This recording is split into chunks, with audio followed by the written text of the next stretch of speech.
के देखें जरूर, एक बार यहाँ पे देख लें और फिर से रिकॉर्डिंग देखें और फिर चीजों को एनालाइज करने की कोशिश करें। कुछ कुछ चीजें कम समझ आएंगी, बट बस हमें एक बार ग्राफ ड्रॉ करने सीख लेने हैं, इक्वेशन समझ लेनी है कि इक्वेशन किस तरीके से है। ज्यादा डेप्थ वेप्थ में हमें जाना नहीं है, ठीक है। तो ट्राई करना साथ साथ चलने का, इस लेक्चर में थोड़ा सा अलग टाइप का होने वाला है। और ये एक ऐसा लेक्चर होता है जिसमें मेरे को सबसे ज्यादा प्रॉब्लम होगी समझाने में, क्योंकि ऑब्वियसली ये थोड़ा सा डिफिकल्ट, डिफिकल्ट नहीं बोलूंगा क्योंकि इतना भी डिफिकल्ट नहीं है, बट क्योंकि एज अ स्टूडेंट और एज अ टीचर भी हमें होता है कि चीजों को, हर चीज को डेप्थ से समझो, इसका क्या मतलब है, इसका क्या मतलब, एक एक चीज डेप्थ से समझो। वो काम हम यहाँ पे नहीं कर पाएंगे, इसलिए थोड़ा सा मतलब अजीब होता है, ठीक है। चलो कोई बात नहीं, स्टार्ट करते हैं भाई आज का लेक्चर, ठीक है। तो रिकॉर्डिंग आई थिंक स्टार्ट कर दी है मैंने, ठीक है। चलो भाई लेक्चर स्टार्ट करते हैं। So basically Schrödinger wave equation हमने देख ली थी, फिर उसकी हेल्प से हमने चीज़ों को डिफाइन किया था, ऑर्बिटल को डिफाइन किया था। हमने बोला एक साई फंक्शन देखा था, साई स्क्वायर देखा था। साई स्क्वायर बेसिकली प्रोबेबिलिटी को बताता था। एक वेव साई जो था वो वेव फंक्शन था, ठीक है। उसमें क्वांटम नंबर जो होते थे एनएलएमएस, जो एनएलएम क्वांटम नंबर हैं, वो बेसिकली हमें ऑर्बिटल के बारे में बताते थे कि वहां पे एक्चुअली ऑर्बिटल की पोजीशन क्या है। ये सब चीजें हमने देखी थी, फिर हमने क्वांटम नंबर्स पे अब जंप करके थे सीधा, ठीक है। तो वहां पे सीधा फिर हम डायरेक्टली क्वांटम नंबर्स पे जंप कर गए थे।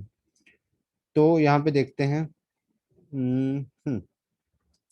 सो अगर मैं तुमसे श्रोडिंजर वेव इक्वेशन लिखूं, फिर से श्रोडिंजर वेव इक्वेशन, क्या थी Schrodinger wave equation? Schrodinger wave equation थी del square psi upon del x square plus del square psi upon del y square plus del square psi upon del z square plus 8 pi square m upon h square E minus V psi is equal to 0। यही थी Schrodinger wave equation, अगर तुम्हें याद हो। Yes इस sir. इसमें हमने सब चीजों को, अलग अलग चीजों को डिफाइन किया था। बेसिकली यहाँ पे एक्स और Y, X Y Z basically क्या होते हैं? कोऑर्डिनेट्स होते हैं। कोऑर्डिनेट्स होते हैं जिनको हम कार्टेशियन कोऑर्डिनेट्स कहते हैं। इसकी बात मैं करूंगा बाद में, कार्टेशियन पोलर कोऑर्डिनेट्स क्या होते हैं। बेसिकली पोजीशन को डिफाइन करने के लिए एक्स वाई जेड प्लेन में हम कोई पॉइंट डिफाइन करते हैं कि हाँ भाई यहाँ पे वो पर्टिकुलर पार्टिकल हो सकता है। तो एक्स वाई जेड कोऑर्डिनेट्स होते हैं, तुम्हें पता ही है नॉर्मली एक्स वाई जेड, ये चीज तो पता ही है। साई जो था उसको हमने क्या बोला था? Wave function. उसको हमने क्या बोला था? Wave function. साई जो बेसिकली एक्चुअल में होता है ना, एक्चुअल में होता तो वेव फंक्शन ही है, पर बेसिकली हम इसको क्या बोल सकते हैं? Amplitude of electron wave. Amplitude of electron wave, और या फिर वेव फंक्शन तो हमने बोला ही था इसका, वेव फंक्शन। तो बेसिकली साई जो है ना, जो भी इलेक्ट्रॉन, हमने माना कि इलेक्ट्रॉन को अब हम इलेक्ट्रॉन को एज अ वेव मान के कर रहे हैं। श्रोडिंजर ने भी इलेक्ट्रॉन को वेव की तरह कंसिडर कर लिया कि इलेक्ट्रॉन वेव की तरह बिहेव कर रही है। तो उस इलेक्ट्रॉन वेव का जो एम्पलीट्यूड है वो साई रिप्रेजेंट करता है। वो साई रिप्रेजेंट करता है, जैसे हमने बोला था साइन एक्स होता है, फिर साइन 2x हो गया, साइन एक्स हो गया, ये अलग अलग वेव फंक्शन है। साइन 4x हो गया, तो इनकी पोजीशन चेंज करने से एम्पलीट्यूड चेंज हो जाता है साइन वेव का, अगर तुम देखो तो साइन के वेव का एम्पलीट्यूड चेंज। वैसे ये वेव फंक्शन है, वेव फंक्शन है जो बेसिकली एम्पलीट्यूड डिसाइड करता है इस इलेक्ट्रॉन वेव का। क्या करता है? एम्पलीट्यूड डिसाइड कर देता है इस इलेक्ट्रॉन वेव का, ठीक है। ये होता है साई का मतलब, ठीक है। बाकी चीजों का हमने मतलब ऑलरेडी देख लिया था, ई क्या है, वी क्या है, वो आई थिंक हमें ऑलरेडी पता है, ठीक है। तो यहाँ पे एक थोड़ी सी लिख लेते हैं, कुछ चीजें लिखो। Based on dual nature, based on dual nature of electron, dual nature of electron, Schrödinger developed, Schrödinger developed developed a mathematical equation, a mathematical equation,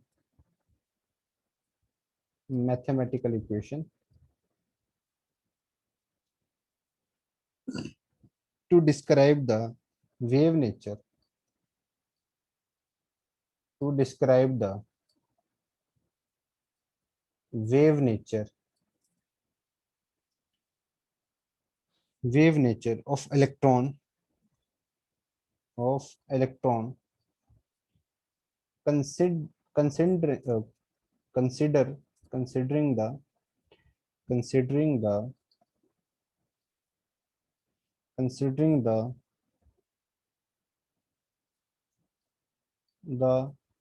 bound movement of electron bound movement of electron around nucleus around nucleus similar to standing waves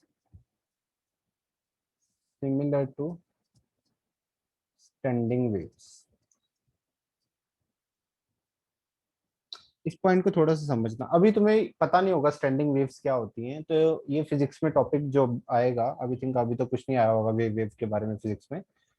तो ये जब ये wave वाला पूरा topic cover, standing waves काफी detail में पढ़ाया जाता है फिजिक्स में, बहुत ज्यादा डिटेल में पढ़ोगे तुम, काफी ज्यादा डिटेल टॉपिक है वेव वाला पूरा पोर्शन ही डिटेल में। तो उसमें एक्चुअल में मैं तो नहीं समझा पाऊंगा, क्योंकि इसको समझाने के लिए अलग से 1 घंटा चाहिए कि स्टैंडिंग वेव्स क्या होता है।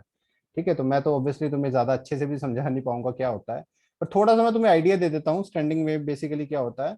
तो फॉर एग्जाम्पल मान लो यहाँ पे एक क्लैंप लगा है एक दीवार पे, या ऐसे एक क्लैंप लगा है, और यहाँ पे मैंने एक स्ट्रिंग अटैच कर रखी है, एक स्ट्रिंग अटैच करी और स्ट्रिंग से मैं इसको ऐसे थोड़ा सा हाथ से इसको अगर मैं हिलाता हूँ, मान लो यहाँ पे इसको मोशन देता हूँ, हाथ से मैं इसको हिलाता हूँ, स्ट्रिंग में हम वेव प्रोड्यूस करते हैं ना कई बार, तो अगर मैं हाथ से इसको लाके यहाँ पे वेव प्रोड्यूस करूँ फॉर एग्जाम्पल इस तरीके से, ये थोड़े से तो अजीब बन गई। मान लो यहाँ पे हाथ से हिला के मैं यहाँ पे वेव प्रोड्यूस करूँ, मान लो यहाँ पे भी मैंने बांध दिया है इस तरीके से, मान लो कि यहाँ पे भी इसको मैंने अटैच कर दिया और यहाँ पे मैं इसको स्ट्रिंग को हिला के वेव प्रोड्यूस करूँ। तो जब वेव प्रोड्यूस करूंगा ना, तो होगा क्या, यहाँ से वेव जाएगी एक, और यहाँ से टकरा के वो वेव वेव ऐसे वापस भी आएगी, ऐसे वेव वापस भी आएगी। तो ऐसे जाएगी वापस आएगी, जाएगी वापस आएगी, इस तरह से दो वेव्स ऑपोजिट डायरेक्शन में मूव करती हैं। स्टैंडिंग वेव्स में क्या होता है, दो वेव ऑपोजिट डायरेक्शन में मूव करती हैं, ऑपोजिट डायरेक्शन में मूव करती है, एक इस डायरेक्शन में वेव मूव कर रही है, एक इस डायरेक्शन में मूव कर रही है, दोनों की फ्रीक्वेंसी भी सेम होती है, एम्पलीट्यूड भी सेम होता है। मतलब यहाँ से मैंने इसको स्ट्रिंग को हिलाया, यहाँ से वेव प्रोड्यूस हुई, यहाँ पे टकरा के वो वापस आई, ठीक है वापस आई। तो इसमें क्या होता है बेसिकली दो वेव्स ऑपोजिट डायरेक्शन में मूव करती हैं। ऑब्वियसली फिजिक्स का टॉपिक है, वहां डिटेल में समझोगे, मैं थोड़ा सा आइडिया दे रहा हूँ तुम्हें। दो वेव्स ऑपोजिट डायरेक्शन में मूव करती हैं, एक इस डायरेक्शन में कर, एक इस direction, दोनों का एम्पलीट्यूड सेम है, फ्रीक्वेंसी सेम है, वेवलेंथ सेम है, सब कुछ सेम है दोनों का। ठीक है, तो एक्चुअल में जब ये वेव्स यहाँ से जा रही होती है वापस आ रही होती है, दोनों वेव्स किसी पॉइंट में सुपर इम्पोज करेगी, किसी पे नहीं करेगी, किसी टाइम पे वो सुपर इम्पोज कर रही होगी किसी ने। तो एक्चुअल में देखने में कैसे लगता है कि वो जब दोनों वेव आपस में हम कंबाइन करके विजुअलाइज करते हैं, तो देखने में ऐसा लगता है कि वेव ना इधर मूव कर रही है ना इधर मूव कर रही है। देखने में लगता है कि पार्टिकल्स सिर्फ ऊपर नीचे ऑसिलेट कर रहे हैं, इस तरीके से पार्टिकल्स क्या है ऊपर नीचे ऑसिलेट कर रहे हैं, ऐसा देखने में लगता है, इसलिए इसको स्टैंडिंग वेव बोलते हैं। स्टैंडिंग वेव मतलब स्टेशनरी वेव है ये, मतलब मूव नहीं कर रही है, स्टेशनरी वेव मूव नहीं करती, एक जगह पे खड़ी रहती है, इसलिए इसका नाम ये पड़ा है। ठीक है, होता क्या है, एक इस डायरेक्शन पे ट्रेवल कर रही है, एक ऑपोजिट डायरेक्शन में ट्रेवल कर रही है, तो दोनों कंबाइन करके देखो तो ऐसा लगता है कि पार्टिकल्स ऊपर नीचे मूव कर रहे हैं। इसको बेसिकली स्टैंडिंग वेव बोलते हैं। समझ नहीं आया कोई दिक्कत नहीं है, इसलिए हम ये समझना हमारा मोटो भी नहीं है कि स्टैंडिंग वेव्स होता क्या है। ठीक है, जितना थोड़ा बहुत आइडिया आ गया ठीक है। बस श्रोडिंगर ने क्या किया था, जो इलेक्ट्रॉन की मूवमेंट थी अराउंड द न्यूक्लियस, उसने इसी स्टैंडिंग वेव की तरह कंसिडर कर ली कि इसी तरीके से, मतलब बीच में न्यूक्लियस है और इलेक्ट्रॉन जो इसके अराउंड है वो इसी स्टैंडिंग वेव की तरह इसके आसपास घूम रहा है। ठीक है, स्टैंडिंग वेव की तरह इसके आसपास कहीं इधर उधर टहल रहा है इलेक्ट्रॉन, ये उसने कंसिडर कर लिया था श्रोडिंगर ने। ठीक है, बस इतना हमें देखना है कि उसने इसको स्टैंडिंग वेव की तरह कंसिडर कर लिया अराउंड द न्यूक्लियस। ठीक है, स्टैंडिंग वेव क्या होती है, लगता है कि एक ही जगह वेव खड़ी है, पार्टिकल्स ऊपर नीचे सिंपल हार्मोनिक मोशन कर रहे हैं, ऐसा जम कर रहे हैं बस ऊपर नीचे, ऐसा देखने का लगता है। ठीक है भाई, चलो आगे चलते हैं। तो यहाँ पे नेक्स्ट लिखो, when Schrödinger Schrödinger solved the equation solved the equation for hydrogen and hydrogen like species for hydrogen and hydrogen like species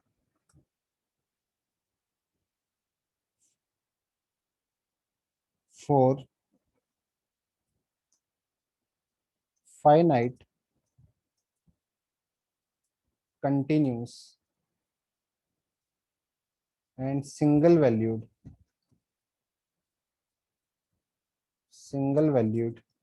psi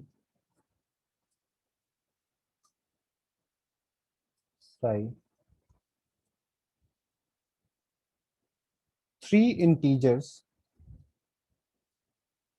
integers called called quantum numbers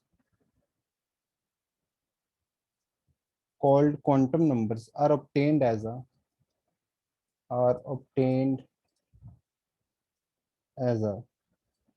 natural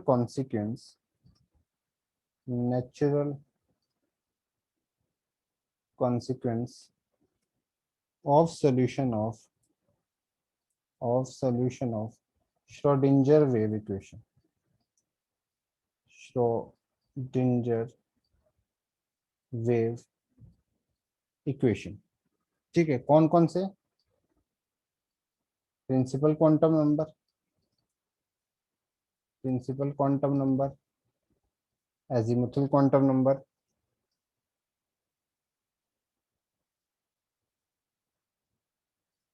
और मैग्नेटिक क्वांटम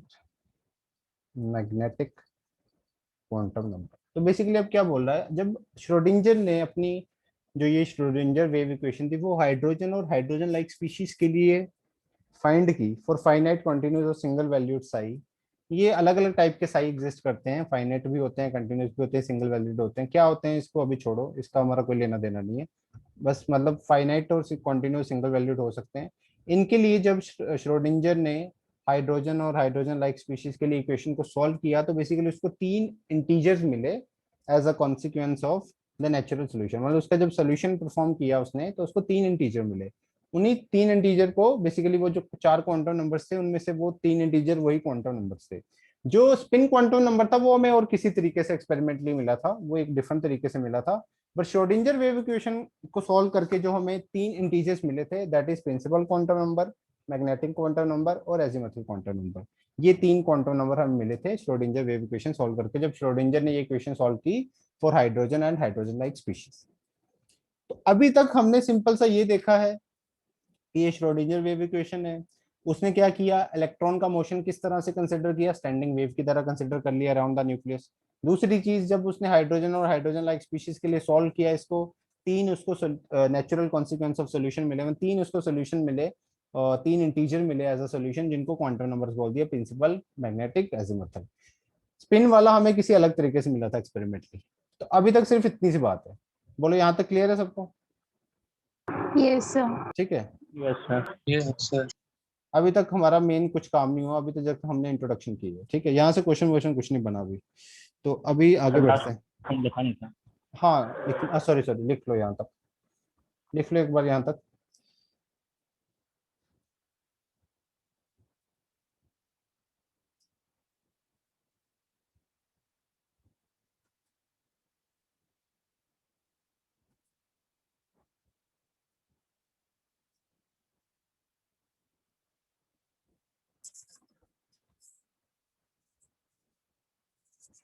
हैंड रेस कर देना हो जाए तो।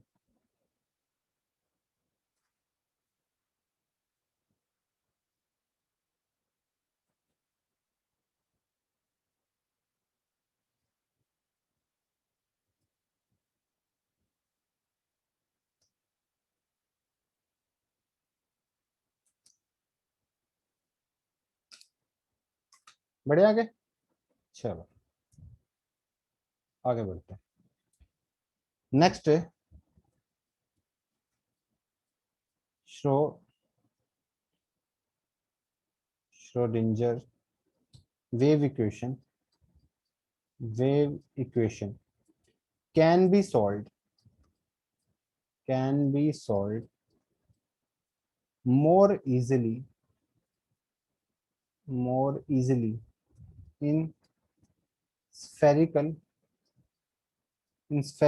polar coordinates. In spherical polar coordinates r theta phi. देखो तीन type के वैसे कोऑर्डिनेट्स होते हैं, इनके बारे में तुम पढ़ सकते हो, अलग से पढ़ना चाहो। एक तो होते हैं Cartesian, Cartesian coordinates, Cartesian coordinates जो नॉर्मली होते हैं तुम्हारे एक्स वाई जेड।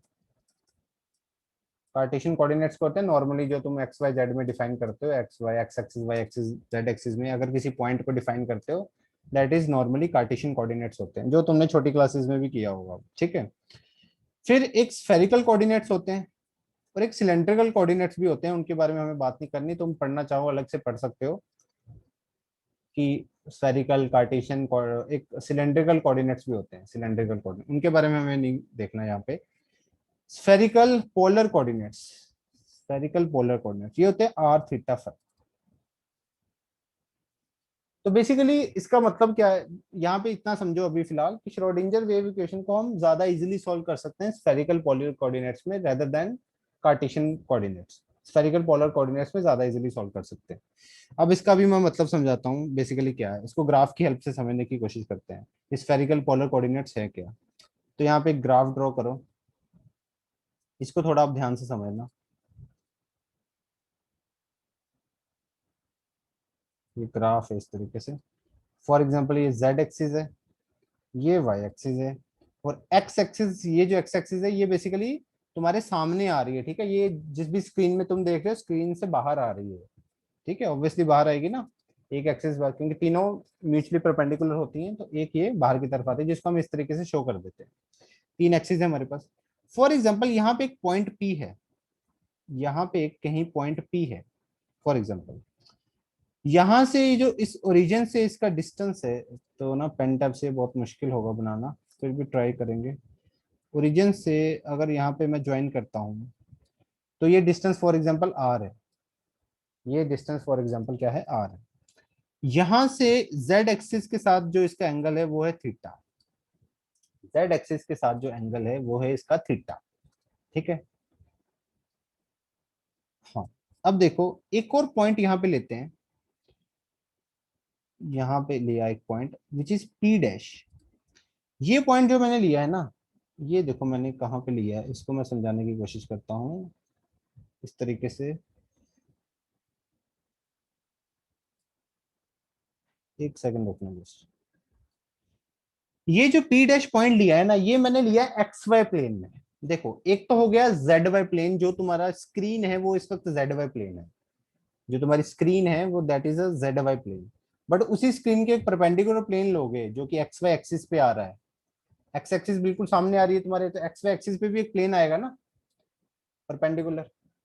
तो ये पॉइंट वहां पे Yes. है, समझ रहे हो? ये उस प्लेन पे है ये पॉइंट, समझ आ रही बात, ये प्लेन, ये पॉइंट उस प्लेन पे है, एक्स वाई प्लेन पे, ठीक है। अब देखो ध्यान से, अगर ये एंगल थीटा है, अगर ये एंगल थीटा है और ये आर है, तो यहाँ पे जो z की वैल्यू होगी इस आर की, z z एक्सिस की तरफ जो वैल्यू होगी, क्या मैं उसको आर कोस थीटा बोल सकता हूँ? z को मैं क्या आर कोस थीटा बोल सकता हूँ? Yes sir. इसके Yes, sir. कॉरेस्पॉन्डिंग ये जो वैल्यू आएगी, दिस वैल्यू ना, इसको इस तरीके से, this is r cos theta, ठीक है। और अब मेरी बात सुनना ध्यान से। अच्छा ये एंगल हम ले लेते हैं फाइव, इस एंगल को फाइव ले लेते हैं। अब ये बेसिकली हम पोलर कोऑर्डिनेट्स डिफाइन कर रहे हैं कि पोलर कोऑर्डिनेट्स बेसिकली क्या मतलब होता है, ठीक है। एंगल के पॉइंट ऑफ व्यू से, मतलब अगर किसी चीज को डिफाइन करना हो थ्री डायमेंशनल स्पेस में, एंगल के पॉइंट ऑफ व्यू से कि यहाँ से कितना इस पॉइंट का यहाँ से कितना एंगल है, और फिर ये इस प्लेन से कितना ऊपर है, थ्री डायमेंशन में, समझ रहे हो ना। अगर थ्री डायमेंशन में एक पॉइंट को डिफाइन करना हो with the help of these polar coordinates, वो हम देख रहे हैं कि पोलर कोऑर्डिनेट्स है क्या, वहां से समझ आ रहा है हमें कि यहाँ से इसका इतना एंगल और फिर ऊपर की तरफ कितना उठा हुआ है, जो कि हम इस तरीके से डिफाइन करते हैं। अब ध्यान से देखना, ये अगर ये यहाँ से फाइव एंगल बन रहा है, यहाँ से ये फाइव एंगल बन रहा है, और इस चीज को मैं क्या लिख सकता हूँ, इस चीज को बताना, अगर ये फाइव एंगल है तो इस चीज को क्या मैं आर साइन थीटा बोल सकता हूँ?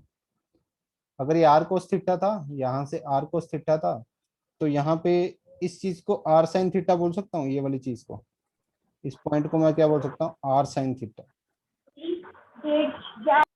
एक सेकंड रुकना, आर साइन थीटा। और ये हो गया r sine theta. OP dash हमारा क्या होगा, इसको ओ ले लो पॉइंट। अब मैं ध्यान से दिखता हूँ, एक मिनट यहाँ पे आराम से लिखता हूँ, इसको आराम से समझेंगे, टेंशन बिल्कुल नहीं लेनी। थीटा क्या है, पोलर एंगल है। थीटा को हम बोलते हैं पोलर एंगल, फाई को हम बोलते हैं एजीमुथल एंगल। ठीक है, थीटा क्या होता है, पोलर एंगल, फाई क्या होता है, एजीमुथल एंगल। ठीक है, जेड हमारा क्या है, आर कोस थीटा। जेड आया है r cos theta. OP dash आया हमारा r sine theta. OP dash आया है हमारा आर साइन थीटा। ठीक है, और अब बात करें अगर y की, अगर यहाँ पे मेरे को y निकालना है तो y कैसे निकलेगा, आप ध्यान से देखो y किस तरीके से निकलेगा। ये यहाँ पे ये एंगल क्या बोलते हैं, एक्स एक्सिस की तरफ अगर तुम देखो, अब सॉरी सॉरी, अब ये ओपी डैश कितना आ गया, आर साइन थीटा आ गया ना। अगर मेरे को y निकालना है, y ये एंगल फाई है, अगर y निकालना है, चलो पहले x निकालते हैं। x निकालते हैं, फॉर एग्जांपल पहले मैंने x निकाला। x क्या आएगा, ध्यान से देखना, x क्या आएगा, ये इसके साथ फाई एंगल बन रहा है, तो x क्या आना चाहिए, इसके साथ, इस पॉइंट के साथ फाई एंगल बना रहा है ना, इस पॉइंट के साथ x फाई एंगल बना रहा है। जब इसके साथ इसने r बनाया तो इसको हमने कब बोल दिया था, r कोस थीटा। अब इस पॉइंट का कोस थीटा होगा ना, मतलब इसको मैं क्या बोलूंगा, r sine theta cos phi. ध्यान से सुनना मैं क्या बोल रहा हूँ, ये चीज थी r, ये चीज थी r, इसने इसके साथ थीटा एंगल बनाया था, तो ये क्या बन गया था, r कोस थीटा। अब ये चीज क्या है, आर साइन थीटा है, this is not r, this is r sine theta. तो आर, इसने इसके साथ फाई एंगल बनाया है, तो r sine theta cos phi होगा ना, मतलब इसका कोस फाई, समझ रहे हो बात को, r sine theta cos phi होगा। Yes Yes, sir. sir. तो ऐसे अगर मैं वाई को लिखना चाहूंगा तो वाई क्या होना चाहिए, r sine theta sine phi, r sine yes theta sir. Sine phi. Y क्या होना चाहिए, r sine theta, r sine theta इसके साथ फाई एंगल था, तो इसके साथ कौन सा कॉम्पोनेंट आ जाएगा, फाई वाला, तो r sine theta sine phi. ये होता है बेसिकली पोलर कोऑर्डिनेट्स को इस तरीके से हम, मैंने क्या किया बेसिकली, इन पोलर कोऑर्डिनेट्स को कार्टेशियन कोऑर्डिनेट्स में डिफाइन किया है कि y इसके इक्वल है, x इसके इक्वल है, z इसके इक्वल है। पोलर कोऑर्डिनेट्स क्या है, थीटा फाई और r। ठीक है, ये दो एंगल होते हैं, one is polar angle and second one is azimuthal angle. ठीक है, ये इसके साथ मैंने एंगल थीटा कंसिडर किया था, और इस पॉइंट का जो कि एक्स वाई प्लेन पे है, ये point this particular point is x y plane, ये इस एक्स एक्सिस के साथ कितना एंगल बना रहा है, फाई एंगल बना रहा है। ठीक है, इस तरीके से मैंने चीजों को कंसिडर किया, मतलब बेसिकली ये इस पॉइंट को हमने किस किस तरीके से कंसिडर किया इस पॉइंट के, कि ये बेसिकली एक्चुअल में ये पॉइंट प्लेन से कितना बाहर की तरफ है। यही पॉइंट इसके कोरस्पॉन्डिंग, इसी पॉइंट के कोरस्पॉन्डिंग इस पॉइंट को लिया है कि प्लेन के ये कितना बाहर है। समझ रहे बात को, थोड़ा सा इसको फील करने की कोशिश करो। ठीक है, तो ये बेसिकली होते हैं polar coordinates, this is the meaning. और श्रोडिंगर वेव इक्वेशन को हम ज्यादा इजीली सॉल्व कर सकते हैं स्फेरिकल पोलर कोऑर्डिनेट्स में, ये बात है। और पोलर कोऑर्डिनेट्स हमने देख ली, ये इस तरीके से हम इसको डिफाइन कर सकते हैं, ये पॉइंट्स को। ठीक है, बोलो कोई डाउट इसमें, yes sir. No sir. Clear है यहाँ तक, यस सर। Yes, ठीक sir. है, यस सर। यहाँ तक कहानी क्लियर होनी चाहिए। और अब देखो, अगर मैं x square plus y square plus z square करता हूँ, तो एक्स स्क्र करोगे तो क्या आएगा, सब कुछ करोगे ना वो इक्वल आ जाएगा आर स्क्र के, करके देख लेना, ये सब कुछ इक्वल करके किसके इक्वल, तो यहाँ पे कैसे रिलेशन आ गया, x square plus y square plus z square equals to r square. वो उसको सिंप्लीफाई करना पड़ेगा, सॉल्व करोगे तो आर स्क्र के इक्वल आ जाएगा। ठीक है, ठीक है भाई, यहाँ से आगे बढ़ते हैं। ओके, इस स्लाइड पे लिख लो जितना लिखना है, हैंड रेस कर देना, हो जाए तो।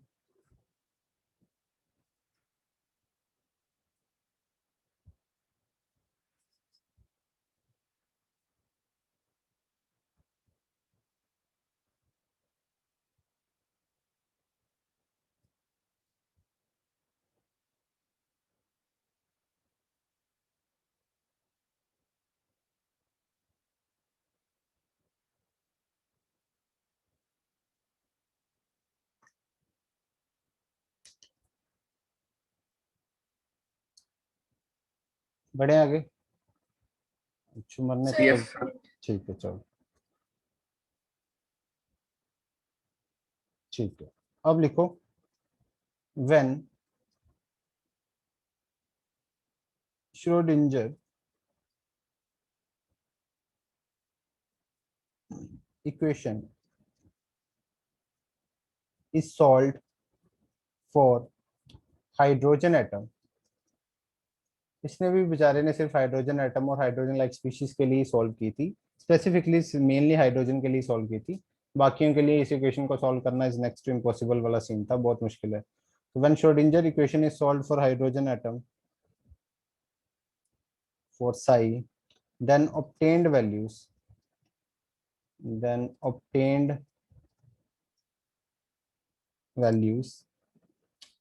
of psi could be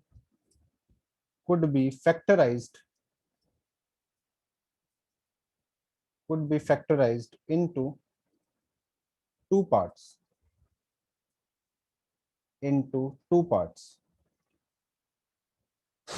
one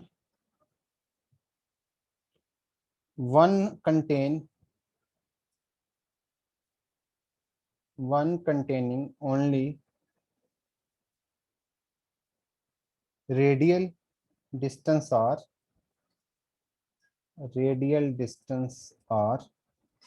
and other containing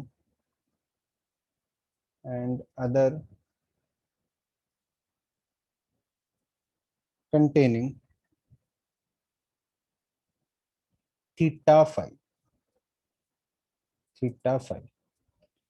so basically उसने किया क्या, ये जो साई था, जो कि हमने बोला कि पोलर कोऑर्डिनेट्स में इसको कार्टेशियन कोऑर्डिनेट्स से बढ़िया है कि इसको पोलर कोऑर्डिनेट्स में सॉल्व करना आसान होता है। पोलर कोऑर्डिनेट्स में सॉल्व करना आसान होता है। तो अगर मैं साई आर थीटा फाई, ये जो कि वेव फंक्शन है, this is basically a wave function,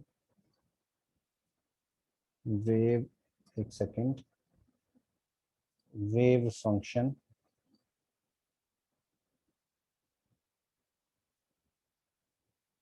तो बेसिकली इसको उसने क्या किया, ये जो श्रोडिंगर इक्वेशन थी जब उसने हाइड्रोजन एटम के लिए सॉल्व की, जो भी ऑब्टेन्ड वैल्यूज आई उसको फैक्टराइज कर दिया दो पार्ट में, फैक्टर्स कर दिए दो पार्ट में, उसको फैक्टराइज कर दिया। एक आ गया साई आर और दूसरा फैक्टर आया साई थीटा फाई, दो में कन्वर्ट कर दिया। एक को बोल दिया उसने रेडियल वेव फंक्शन, जो सिर्फ डिस्टेंस के हिसाब से था कि कितना डिस्टेंस है पर्टिकुलर न्यूक्लियस से, उसके हिसाब से डिफाइन किया रेडियल वेव फंक्शन, जो कि आर को हमने यहाँ पे डिफाइन किया था, दिस आर। ठीक है, इसको हमने बोल दिया रेडियल वेव फंक्शन। और ये दूसरे फैक्टर को इसने मतलब सिंप्लीफाई कर दिया, इक्वेशन को दो फैक्टर्स में डिवाइड कर दिया, एक रेडियल वेव फंक्शन हो गया और दूसरा हो गया angular wave function, angular wave function हमें एंगल की नॉलेज देगा कि यहाँ पे किस पर्टिकुलर एंगल पे है, थ्री डायमेंशनल स्पेस में कितना पोलर एंगल है, कितना एजिमुथल एंगल है। और ये हमें सिर्फ डिस्टेंस बताएगा आर कि न्यूक्लियस से कितने दूर हमें बेसिकली जो है इलेक्ट्रॉन के होने की प्रोबेबिलिटी मिल रही है। ठीक है, तो इस तरीके से हमने इस साई वेव फंक्शन को दो फैक्टर में डिवाइड कर लिया, one is radial wave function and then second one is angular wave function. ठीक है, तो बेसिकली अब देखो, तो अब यहाँ पे एक और चीज देखो, यहाँ तक तो हो गया। तो अब ना हम बेसिकली इसको, चलो इसको अभी होल्ड पे रखो, अब हम इसकी रेडियल वेव फंक्शन की डिटेल में चर्चा करेंगे। एंगुलर वेव फंक्शन को अभी हम पेंडिंग रखेंगे, रेडियल वेव फंक्शन की डिटेल में चर्चा करेंगे। रेडियल वेव फंक्शन के जितने ग्राफ्स बन सकते हैं उन ग्राफ्स को बनाएंगे। एंगुलर वेव फंक्शन में हमें ज्यादा बातचीत नहीं करनी, वो भी हम लास्ट में थोड़ी सी बात कर लेंगे। ठीक है, उससे पहले एक थोड़ी सी हमें चीजें थोड़ी सी करनी है जो कि एनसीईआरटी में मेंशन्ड है, उसको भी कवर कर लेते हैं। फॉर एग्जांपल जो तुम्हारा श्रोडिंगर वेव इक्वेशन, उसको फिर से लिखो। This is your Schrodinger wave equation,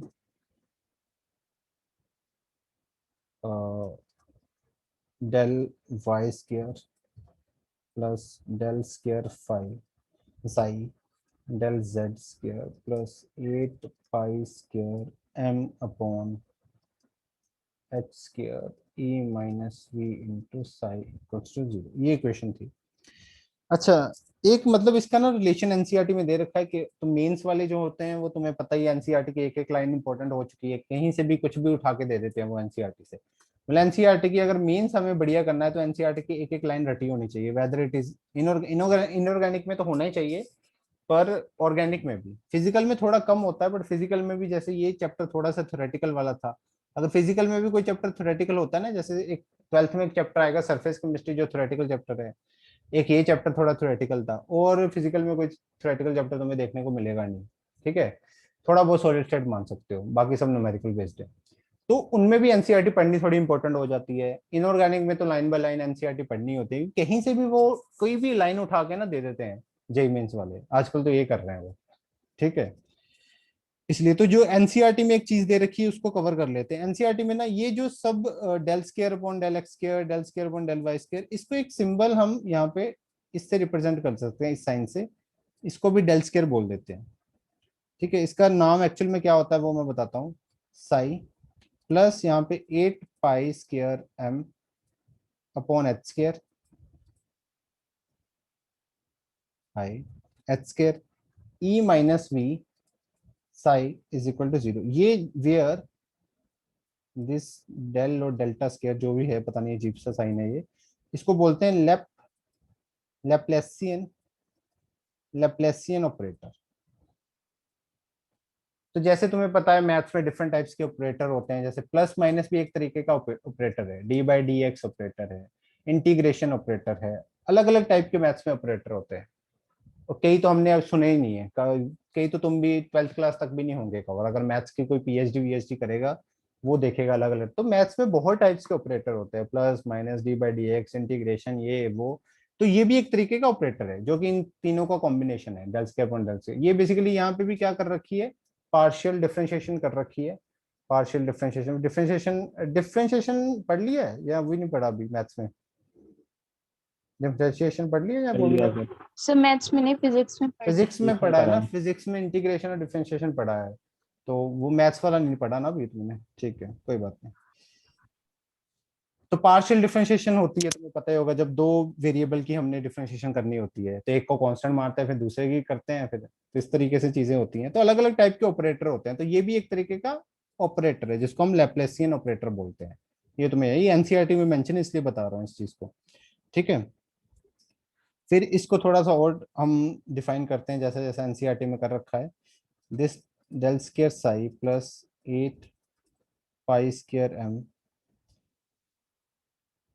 अच्छा, इसको तो मैंने बोल दिया, इसको हम क्या बोलते हैं, इसको लिख लो, दिस रेड एज, इसे कैसे पढ़ते हैं इसको, del squared, del squared, del square. ठीक है, चलो अब आगे चलते हैं। देखो डेल स्क्वायर, सॉरी ये मैंने, एक सेकेंड। हम्म, तो यहाँ पे देखो डेल स्क्वायर साई, मैंने क्या किया देखो ध्यान से, इसी क्वेश्चन को थोड़ा सा मॉडिफाई करके लिख रहा हूँ, इसी क्वेश्चन को थोड़ा सा मॉडिफाई करता हूँ।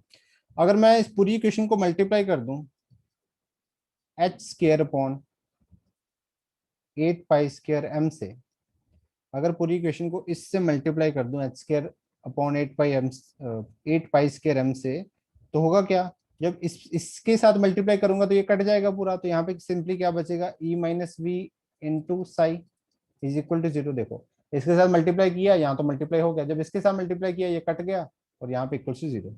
ठीक है यहाँ तक?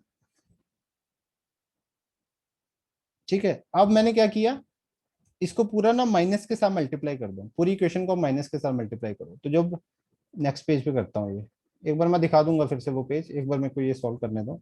पूरी इक्वेशन को जब माइनस के साथ मल्टीप्लाई करूंगा तो आएगा minus h square upon 8 pi square m del square psi minus E psi plus V psi is equal to 0।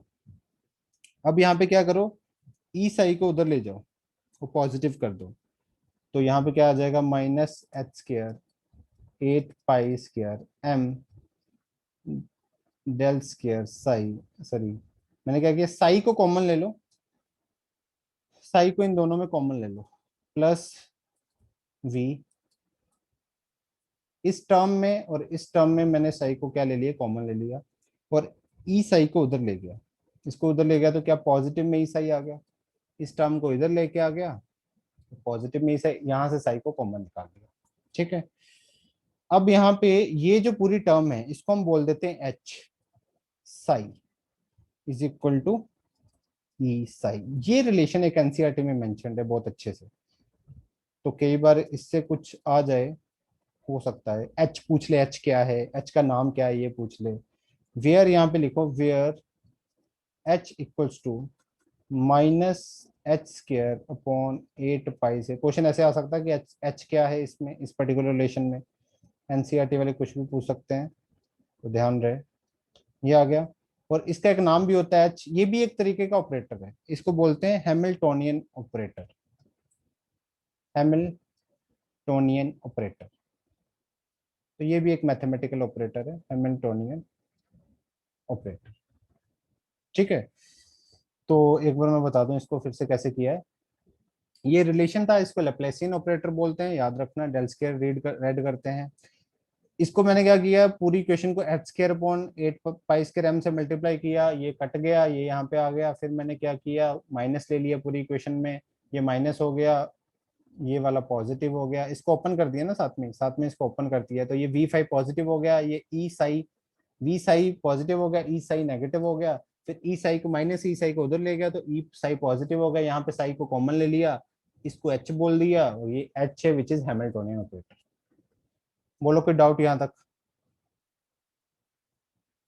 कोई डाउट यहाँ तक, क्लियर? Yes, sir. ठीक है, Yes, sir. ओके, यहाँ तक ये लिख ली स्लाइड, यहाँ पे ये स्लाइड कवर होगी। Yes, sir. ठीक है,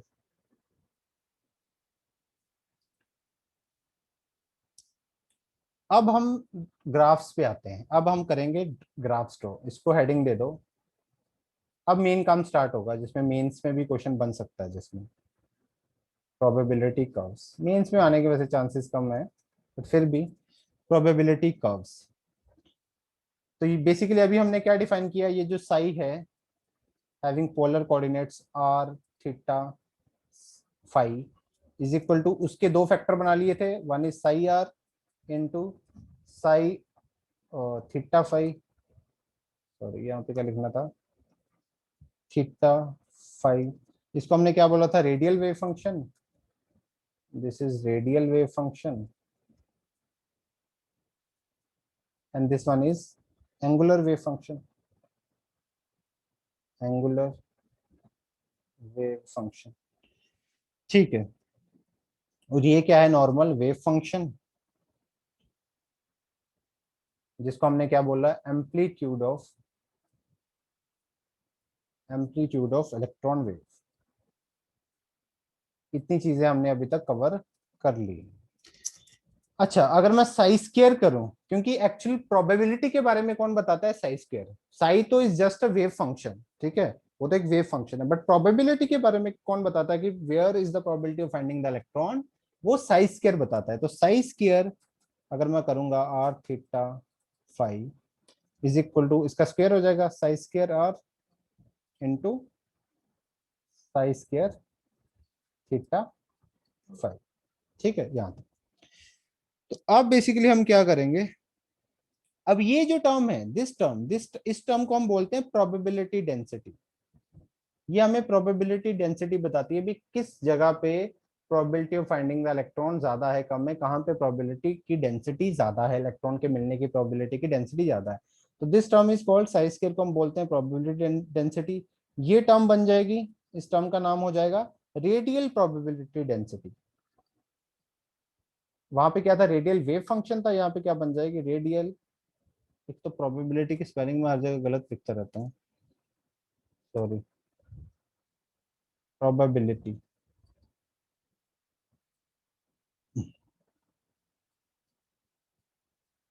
रेडियल प्रोबेबिलिटी डेंसिटी। तो इसको हम क्या बोलेंगे, बताओ बताओ क्या बोलेंगे, angular probability density. Angular probability density. बोलो भी ठीक है यहाँ तक? Yes, sir. ये स्लाइड कवर करो, जल्दी से लिख लो इसको, फिर आगे बढ़ते हैं नेक्स्ट स्लाइड पे।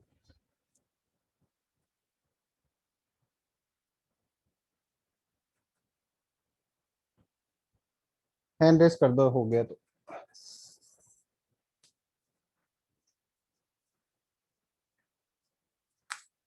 ठीक है,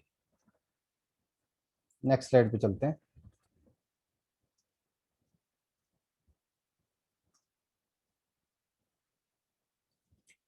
नेक्स्ट अब देखो, अब हम बेसिकली बात करेंगे स्पेसिफिकली इस वाले की, ज्यादा बात करेंगे, इसको जस्ट लास्ट में देखेंगे। अब इसको थोड़ा डिटेल में देखेंगे और इसके ग्राफ्स वगैरह ड्रॉ करेंगे, इसको जस्ट लास्ट में देखेंगे एक थोड़ा सा, ये इतना मेन नहीं है। तो अब हेडिंग डालो रेडियल प्रोबेबिलिटी, मतलब रेडियल वाले पार्ट की ही बात करेंगे। Radial probability distribution function, distribution function, radial probability distribution function, ये होता है 4 पाई r², सॉरी 4 पाई r² इंटू साई²r। ये जो इसमें मैं बताता हूँ सब चीजों के बारे में, क्या क्या क्या होता है। साई²r,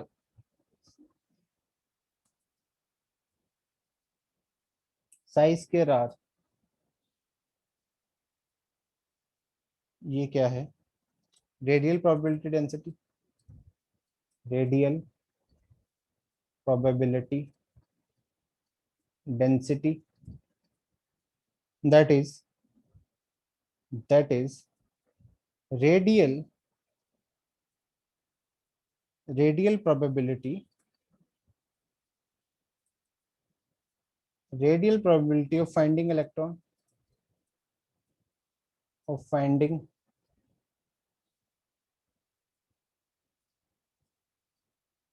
radial probability of finding electron per unit volume, per unit volume.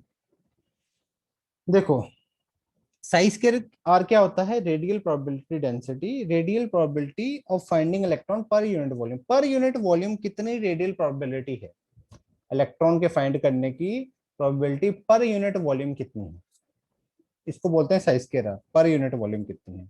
ठीक है, और अब देखो यहाँ पे radial probability of finding, radial probability probability of finding electron किसके को लाएगा? साई² आर इंटू डीवी, साई² आर इंटू डीवी। तो बेसिकली क्या है? साई² आर क्या है? Radial probability density, basically radial probability बताने का, पर यूनिट वॉल्यूम रेडियल प्रोबेबिलिटी कितनी है।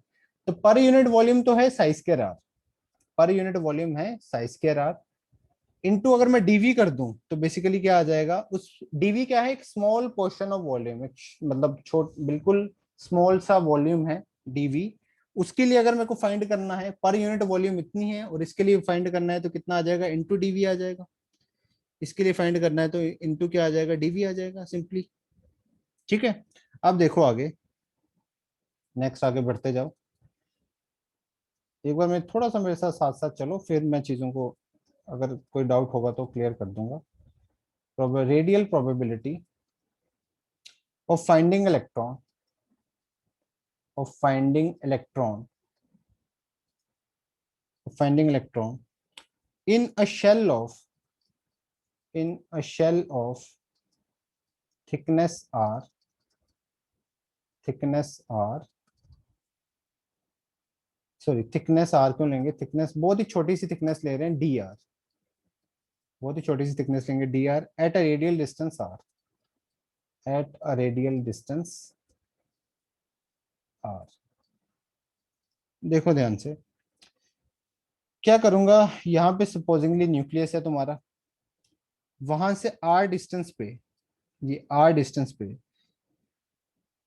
इसको ना इस तरीके से बना लो। हाँ, ये थोड़ा देख लेना, ठीक है। आर डिस्टेंस पे यहाँ पे मैं क्या लूंगा, एक छोटा सा शेल लूंगा, बिल्कुल छोटा सा। यहाँ पे तो ऑब्वियसली बड़ा बन जाएगा ये, तो बहुत छोटा सा एक लूंगा जिसकी थिकनेस हो डी आर।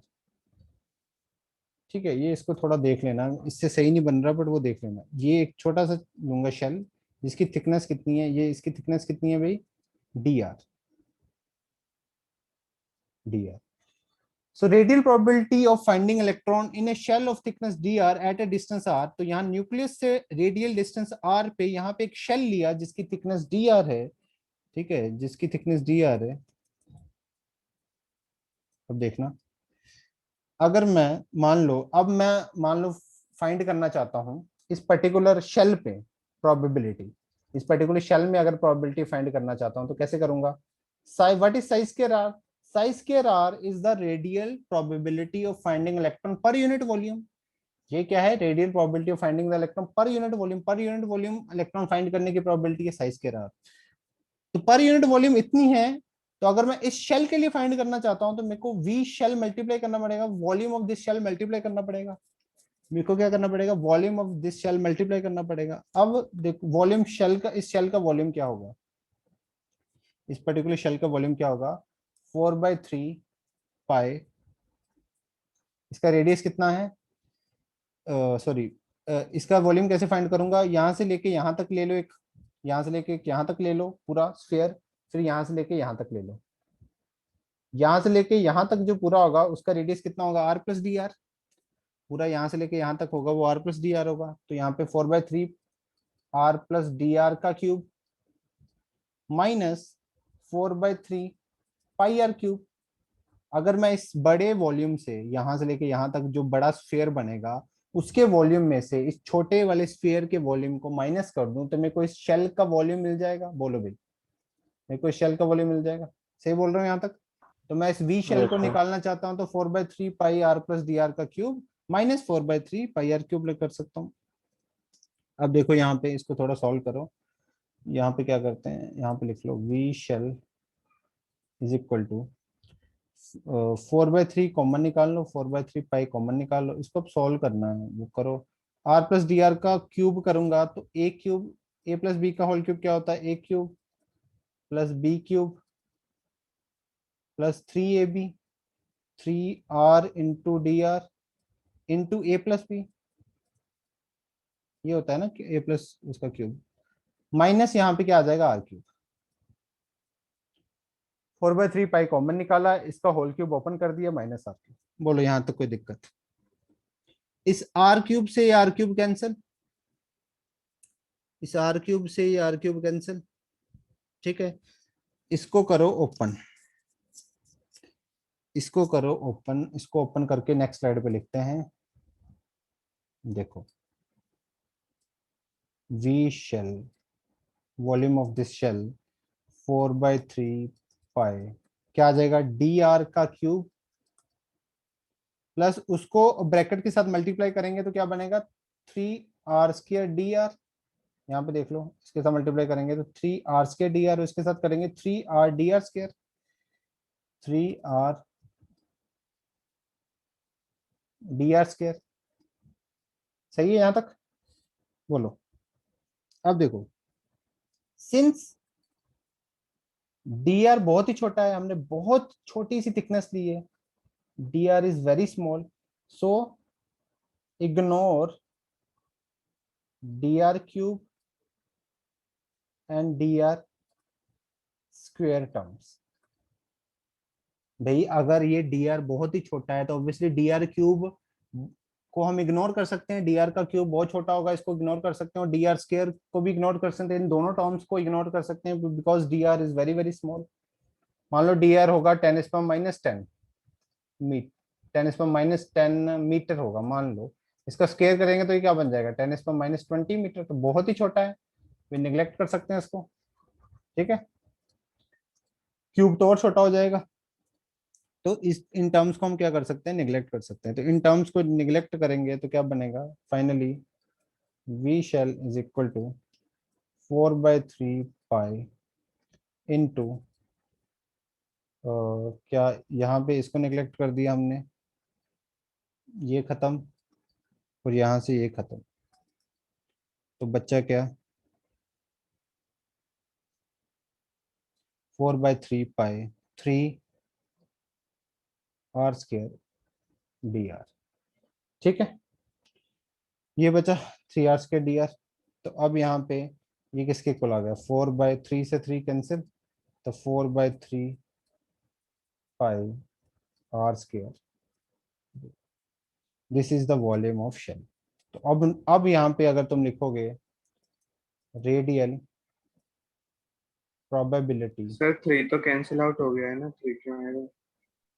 तो सॉरी सॉरी 3 मैंने क्यों लिख दिया, 4πr²dr, 3 नहीं आना था यहाँ पे, 3 तो कैंसिल आउट हो गया। Radial probability of finding electron, of finding electron in a shell, in a shell of thickness, in a shell of thickness dr at a radial distance, at a radial distance r, कितना आ गया भाई बताओ, psi² r into 4πr²dr। देखो जो starting में हमने लिखा था, ये इसको बेसिकली डिफाइन करने में इतना टाइम लग गया, इसको डिफाइन करने में हम इसकी बात कर रहे थे, रेडियल प्रोबेबिलिटी डिस्ट्रीब्यूशन फंक्शन। ये क्या चीज है उसकी बात कर रहे थे, रेडियल प्रोबेबिलिटी डिस्ट्रीब्यूशन फंक्शन क्या चीज है, उसको डिफाइन करने के लिए टाइम लगा। तो पहले हमने साइज² r को डिफाइन किया। व्हाट इज साइज² r, वो बेसिकली था radial probability of finding electron per unit volume. Per unit volume कितनी है radial probability of finding electron, तो पर यूनिट वॉल्यूम इतनी है, तो ऑब्वियसली कुछ ही किसी स्मॉल वॉल्यूम के लिए फाइंड करनी है तो इंटू डीवी करेंगे। तो अगर मान लो किसी एट ए डिस्टेंस r मेरे को किसी स्मॉल शेल के लिए फाइंड करनी है जिसकी थिकनेस बहुत ही छोटी है, तो मेरे को इंटू वी शेल करना पड़ा। वी शेल हमने फाइंड आउट किया इस तरीके से, वो फाइनली आया 4πr²dr। तो ऑब्वियसली फाइनली जो radial probability of finding the electron आई in a shell of thickness dr at a radial distance r, वो कितनी आई, psi² r into 4πr²dr, psi² r into 4πr²dr। ये चीज फाइनली निकल के आ रही है। बोलो क्लियर हो गया, बोलो भी क्लियर है यहाँ तक, Yes, yes sir. Sir. Okay ठीक है। लिखना है यहाँ पे, ये वाला लिख लिया पार्ट, यस सर, वो वाला लिखना है। नेक्स्ट ये लिख लो, ठीक।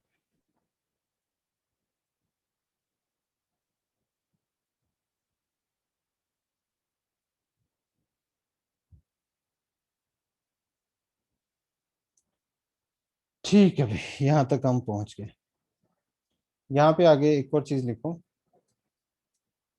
4πr² psi² r इंटू ये dr है। दिस पर्टिकुलर टर्म, इसको हम बोलते हैं, ये पूरी टर्म को हम बोलते हैं radial probability function, radial probability function, या फिर एक और चीज बोलते हैं radial probability, radial probability distribution function.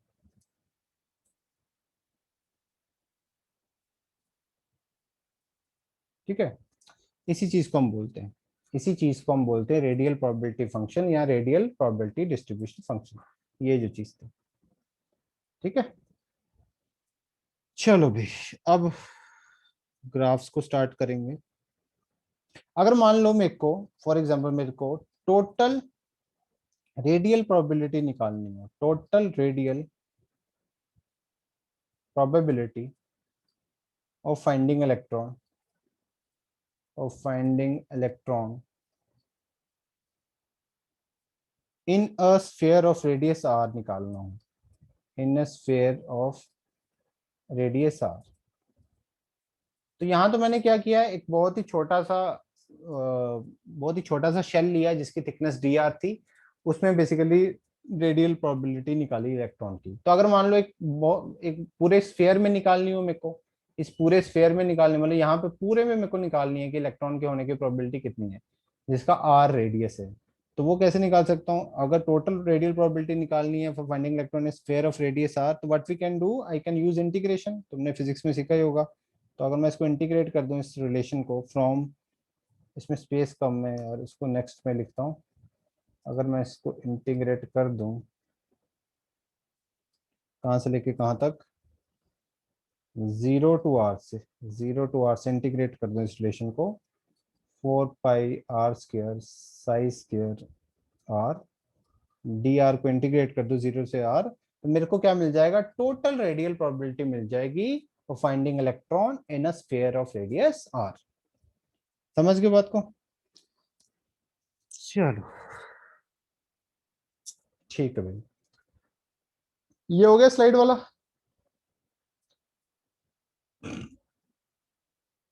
ये स्लाइड वाला हो गया पूरा? यस नहीं सर।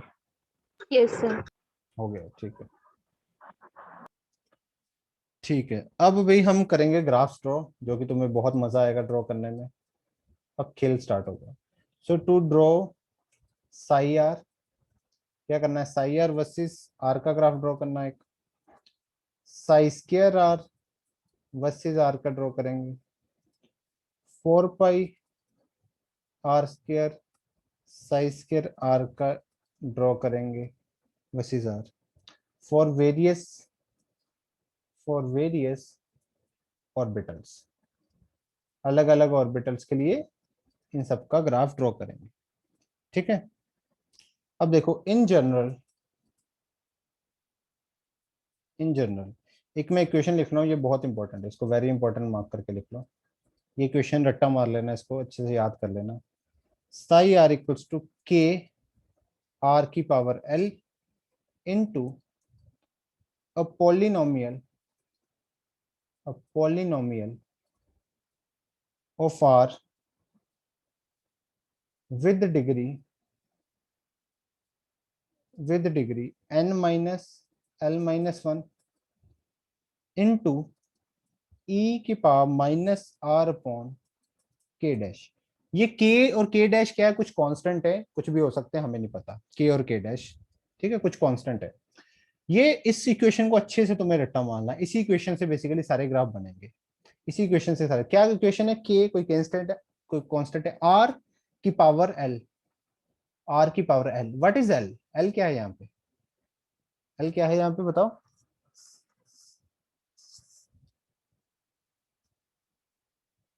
बोलो भी एल क्या है यहाँ पे।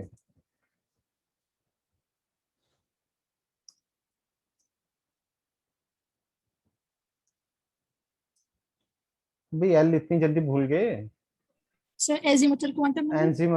Azimuthal quantum number, very good. L क्या है यहाँ पे, एजीमुथल क्वांटम नंबर। ठीक है, फिर यहाँ पे क्या आएगी, एक पॉलिनोमियल, जो तुमने छोटी क्लासेस में पढ़ी होगी, 9th 10th में पॉलिनोमियल तुमने पढ़ी होगी, डिग्री होती है उसमें एक पॉलिनोमियल में, याद है, डिग्री 2 हो सकती है, 3 हो सकती है, 1 हो सकती है। Yes sir. तो वो एक आर का पॉलिनोमियल होगा जिसकी डिग्री होगी n minus l minus one. What is this n minus l minus, ये क्या है, बताएगा कोई, n minus l minus one क्या है?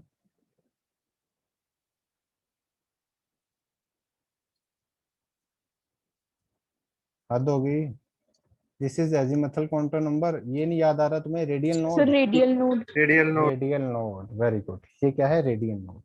तो एक पॉलिनोमियल बनानी है आर की, जिसकी जिसकी डिग्री कितनी होगी, रेडियल नोड के इक्वल, जिसकी डिग्री कितनी होगी, रेडियल नोड की। तो यहाँ पे minus r upon k dash भी कोई कांस्टेंट है। ठीक है, ये इक्वेशन को अच्छे से रट्टा मार लेना, अगर ये इक्वेशन याद है तो कोई भी हर एक ग्राफ आसानी से बन जाएगा, हर एक ग्राफ जो है वो आसानी से बन जाएगा। What is psi are here, वो तुम्हें पता है, radial wave function for any orbital,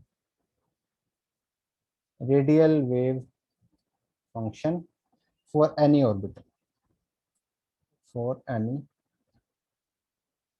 orbital. अब यहाँ पे ध्यान से देखो, radial wave function for any orbital. अब स्टार्ट करते हैं एग्जांपल नंबर 1। फॉर एग्जांपल मैं 1s ऑर्बिटल लेता हूँ, मैं क्या लेता हूँ 1s ऑर्बिटल।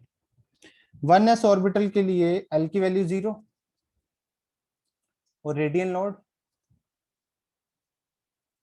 कितने होंगे 1s के लिए रेडियल नोड बताना।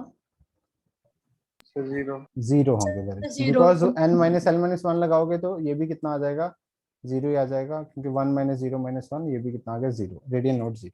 ठीक है, तो इसका साई आर का क्या रिलेशन बनेगा, आर की पावर 0 क्या हो जाएगा 1 हो जाएगा, आर की पावर 0 क्या हो जाएगा 1 हो जाएगा।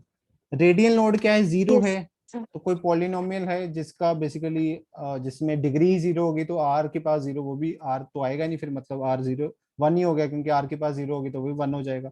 तो कोई कांस्टेंट के आ जाएगा, कोई कांस्टेंट के आ जाएगा इनटू ई की power minus r upon k dash, ये रिलेशन बनेगा। Yes sir. ठीक है ना, ये रिलेशन बनेगा। पॉलिनोमियल भी गया, ये भी गया और बचा ये। तो ये रिलेशन आ गया सिंपल सा। ठीक है, अब इसमें देखो ये आ गया 1s के लिए। फॉर एग्जाम्पल मैं बनाता हूँ अब 2s के लिए। 2s के लिए ऐसे सबके लिए बनाएंगे ना फिर बढ़िया हो जाएगा। 2s के लिए बनाते हैं। 2s के लिए अगर मैं बनाऊंगा ग्राफ तो 2s के लिए एल की वैल्यू तो अभी भी 0 होगी, और रेडियल नोड कितने होंगे n sir minus 1। L, radial node कितने हो वन। जाएंगे 1, 2 माइनस 0 माइनस 1 1। अब साई आर का बनाओ, क्या बनेगा psi r is equal to, देखो ध्यान से देखना के, यहाँ पे अब आर की पावर में 0 अभी भी, तो ये तो अभी भी नहीं आएगा, आर तो अभी भी खत्म। यहाँ पे एक पॉलिनोमियल आएगी और पॉलिनोमियल की डिग्री कितनी होगी 1, तो मैं कुछ ऐसा लिख सकता हूँ के डैश माइनस आर, कैसे भी पॉलिनोमियल बना सकते हो बस इसकी डिग्री, तो ऐसे के डैश माइनस आर, मतलब डिग्री होगी 1, इसकी डिग्री 1 है, तो सिंपल ऐसी इक्वेशन बना दी के डैश माइनस आर। ठीक है, ई की पावर यहाँ पे तो सिंपली क्या आ जाएगा ई की power minus r upon k double dash. ये के अलग अलग हो सकते हैं, ये के डबल डैश हो गया, ये के डैश हो गया, ये के हो गया, ये सब कांस्टेंट है, कुछ अलग अलग हो सकते हैं। ठीक है, इसकी हमें फिक्र करने की जरूरत नहीं है। अब फॉर एग्जांपल 3s के लिए बनाता हूँ। 3s के लिए क्या होगा, एल की वैल्यू अभी भी 0, रेडियल नोड कितने आ जाएंगे 2 आ जाएंगे। अब साई आर बनाओगे तो क्या बनेगा 3s के लिए, 3s के लिए यहाँ पे के आएगा, आर की वैल्यू तो अभी भी 0, ये तो आएगा नहीं। अब पॉलिनोमियल आएगी जिसकी डिग्री क्या होती है 2 होती है, तो इसको मैं इस तरीके से बना देता हूँ k dash minus k double dash r plus r square. बोलो भाई समझ आ रही है बात। आर स्क्र जैसे यस वो सर। क्वाड्रेटिक इक्वेशन होती है वही बना दी हमने, डिग्री 2 होगी, क्वाड्रेटिक इक्वेशन ही बनेगी ना, पॉलिनोमियल 2 है अगर, तो इस टाइप की बनेगी पॉलिनोमियल। और ई की पावर आ जाएगी यहाँ पे माइनस आर अपॉन के ट्रिपल डैश, मतलब के अलग अलग हो सकता है, बस इसमें मैं ये बताना चाहता हूँ, ये ट्रिपल डैश आ गया यहाँ पे। ठीक है, इसी से सब ग्राफ बन जाएंगे, टेंशन लेने की कोई जरूरत नहीं है। एक सेकेंड, हाँ। अब मेरे को तुम खुद, मैं तुम्हें टाइम देता हूँ थोड़ा सा, इसमें इक्वेशन बनाओ। किसके लिए बनाओ, एक तो 2p के लिए बनाओ, एक बनाओ 3p के लिए, एक बनाओ 3d के लिए, और एक बनाओ 4d के लिए। इन सब के लिए इक्वेशन बनाओ, थोड़ा सा टाइम देता हूँ, फिर हम बनाएंगे ग्राफ्स। करो।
हो गया? सर बस एक मिनट। ठीक है, ठीक।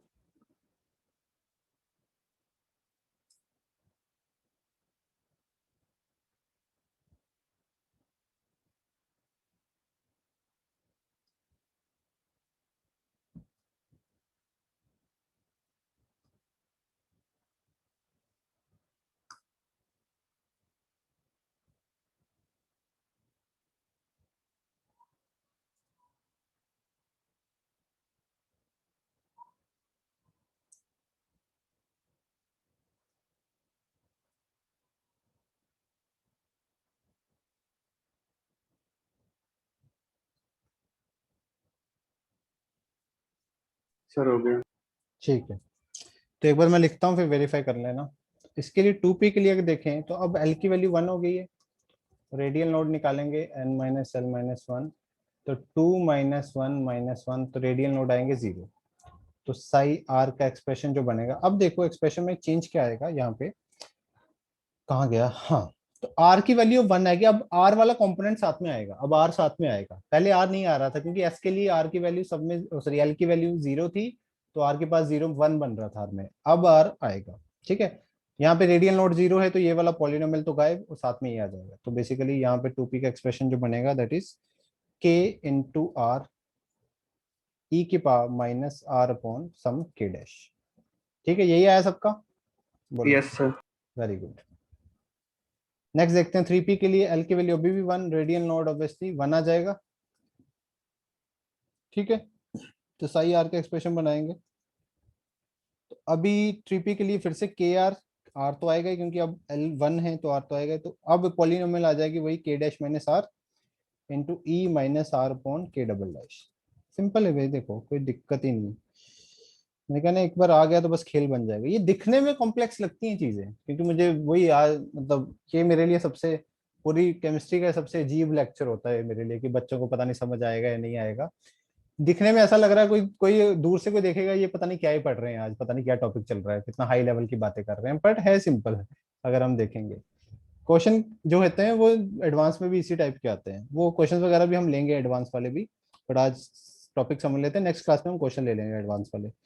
तो 3D के लिए अगर बनाएंगे तो साई आर, सॉरी पहले L जो होगा अब 2 हो जाएगा, रेडियल नोड निकालेंगे तो n minus l minus one, तो 3 माइनस 2 माइनस वन, तो रेडियल नोड 0। तो साई आर का जो एक्सप्रेशन बनेगा that is going to be k। अब L की वैल्यू 2 है तो ये आर स्क्र बन जाएगा, ये क्या बन जाएगा, आर स्क्वेयर बन जाएगा। ठीक है, और यहाँ पे क्या आएगा, रेडियल नोड 0 है तो इसको तो लिखना नहीं है, तो e की power minus r upon k dash. ठीक है, यस सर। ठीक, वेरी गुड। बच्चा लास्ट 4D, अब L की वैल्यू 2, रेडियल नोड 1, तो यहाँ पे एक्सप्रेशन वही के आर के तो आएगा ही। अब रेडियल नोड 1 है तो k dash minus r e minus r upon k double dash. ठीक है, अब हम यस सर। अब हम ड्रॉ करते हैं ग्राफ। इक्वेशन आ गई, अब ग्राफ तो तुम एक, मैं एक दो बताऊंगा, बाकी तो तुम खुद बहुत कर लोगे आराम से। ग्राफ फॉर 1s के लिए इक्वेशन क्या आई थी, psi r is equal to k e की power minus r upon k dash. ठीक है, ये इक्वेशन आई थी। अब इसके लिए ग्राफ ड्रॉ करते हैं। देखो ध्यान से,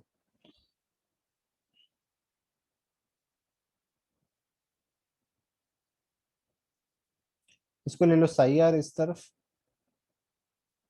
साई आर और आर का ग्राफ ड्रॉ कर रहा हूँ, साई आर और आर का।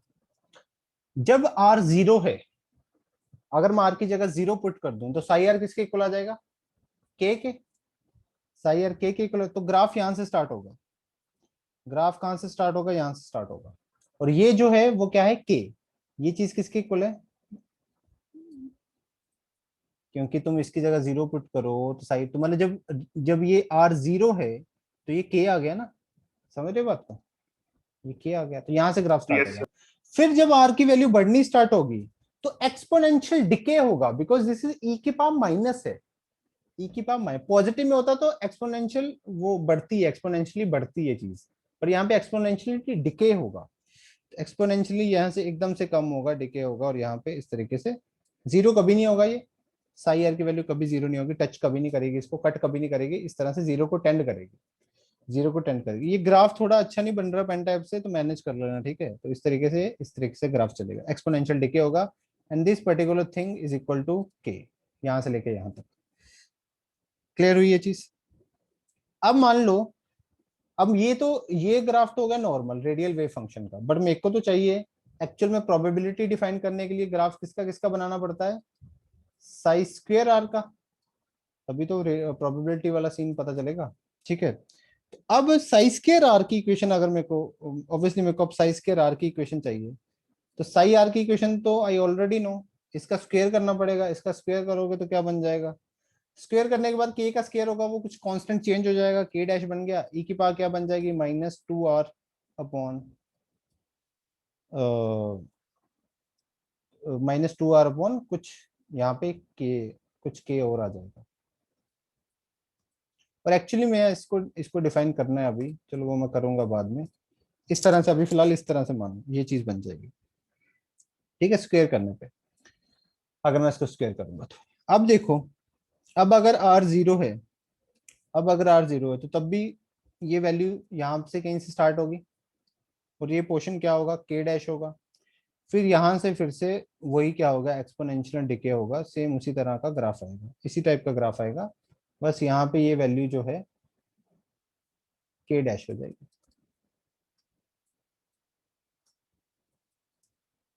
समझ आ रही है बात, बोलो ग्राफ समझ आए? Yes sir. अब इसमें ना एक चीज बतानी है तुम्हें, that is very very important also, for H atom, for hydrogen atom, ये जो के डैश की वैल्यू होती है ना, ये के डैश की जो वैल्यू होती है, ये होती है a naught k equal, which is equal to Bohr radius, which is equal to Bohr radius. क्योंकि अगर तुम्हें याद हो तो बोहर ने हाइड्रोजन एटम के लिए जो बातें की थी वो सही की थी, हाइड्रोजन एटम के लिए उसने पूरा लाइन स्पेक्ट्रम बढ़िया तरीके से एक्सप्लेन कर दिया था, हाइड्रोजन एटम के लिए उसकी बातचीत लगभग सही थी, लगभग क्या थी, सही थी। तो यहाँ पे ये जो के डैश आता है ना, ये ए नॉट के इक्वल आता है, which is equal to Bohr radius, और ये हमने डिफाइन भी किया था, बोहर रेडियस जो किसके इक्वल था, एच स्क्वायर अपॉन, याद होगी तुम्हें value, 4 pi square m k e square, Z भी होता था पर हाइड्रोजन के लिए जेड 1 हो जाएगा, और इसकी जब हम वैल्यू एक्चुअल में निकालते थे तो कितनी आती थी, 0.529 एंगस्ट्रॉम, याद है ना, रेडियस निकालते थे, बोहर रेडियस यस 0.529 एंगस्ट्रॉम। तो ये जो के डैश है ना, वो ए नॉट के इक्वल होता है, बोहर रेडियस के इक्वल होता है। मतलब बोहर ने क्या बोला था कि बोहर बोहर ने तो ऑर्बिट डिफाइन किए थे कि हाँ भी इलेक्ट्रॉन यहाँ पे होगा, बोहर ने क्या कह दिया कि हाँ ये न्यूक्लियस है, यहाँ पे ये कंट्रोल इस तरह से, हाँ ये न्यूक्लियस है, तो उसने एग्जैक्टली बता दिया यहाँ पे इलेक्ट्रॉन होगा। पर यहाँ पे जो वेव मैकेनिकल मॉडल, जब श्रोडिंगर ने हाइड्रोजन के लिए वेव इक्वेशन लगाई, तो फिर एग्जैक्टली तो यहाँ नहीं आया, बट सबसे ज्यादा होने की प्रोबेबिलिटी इसी डिस्टेंस पे आई, इलेक्ट्रॉन के होने की प्रोबेबिलिटी सबसे ज्यादा वही एग्जैक्ट डिस्टेंस पे आई जो बोहर ने बोला था, तभी तो वो लाइन स्पेक्ट्रम को बढ़िया तरीके से एक्सप्लेन कर पाया। तो वो 0.529 एंगस्ट्रॉम आया था, वो दोनों केसेस में, इसके केस में उसके केस में सेम आया। हाँ बट इस केस में ये है कि यहाँ इधर उधर भी प्रोबेबिलिटी हो सकती थी, पर सबसे ज्यादा प्रोबेबिलिटी इसी डिस्टेंस पे थी इलेक्ट्रॉन के होने की। समझ आई मैं क्या बोल रहा हूँ? ठीक है। तो अब बेसिकली इसके लिए भी, साइज के लिए भी देखोगे तो यहाँ पे बेसिकली ए नोट ही आ जाएगा, जो बोहर वाला था, यहाँ पे ए नोट ही आएगा, बोहर वाला जो वैल्यू थी यहाँ पे क्या आएगी, ए नोट आएगी, ठीक है। तो बेसिकली अब देखो एक फाइनल ग्राफ ड्रॉ करेंगे, उससे तुम्हें और चीजें क्लियर होंगी। फाइनल ग्राफ था, हम किसका किसका ड्रॉ करेंगे, 4 pi r square psi square r versus r, इसका ग्राफ ड्रॉ करेंगे, radial probability function, radial distribution function, this is, sorry, radial distribution function,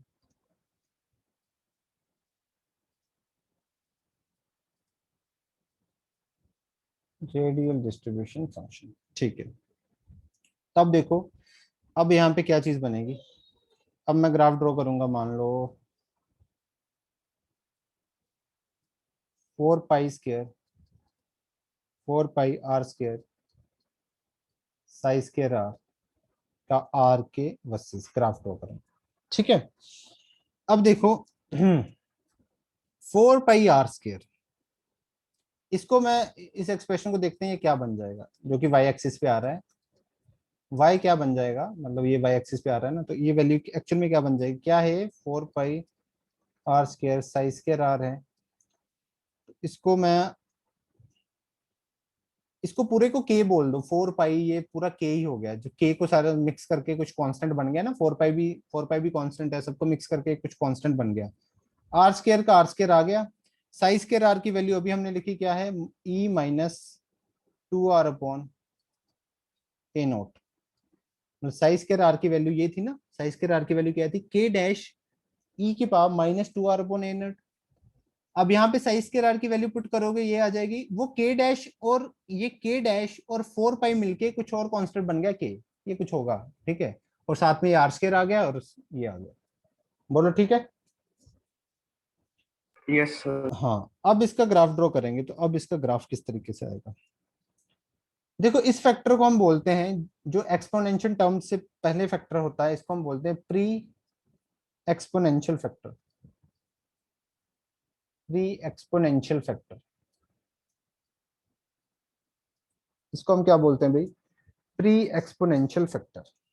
तो अब यहाँ पे देखना, अब यहाँ पे चीजें चेंज क्या होंगी, जब आर की वैल्यू जीरो होगी, जब आर की वैल्यू जीरो होगी तो ये जीरो बन जाएगा ना टर्म, क्योंकि आर जीरो होगा तो ये पूरा जीरो बन जाएगा। तो इस बार ग्राफ यहां से स्टार्ट होगा, ग्राफ न्यूक्लियस से स्टार्ट होगा।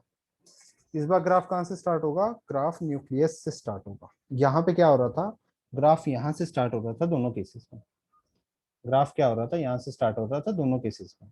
ठीक है, पर अब जो है वो ग्राफ क्या होगा, न्यूक्लियस से स्टार्ट होगा। तो एक बार रुकना, यहाँ पे चीजें डिफाइन कर दी हैं ऑलरेडी। ठीक है,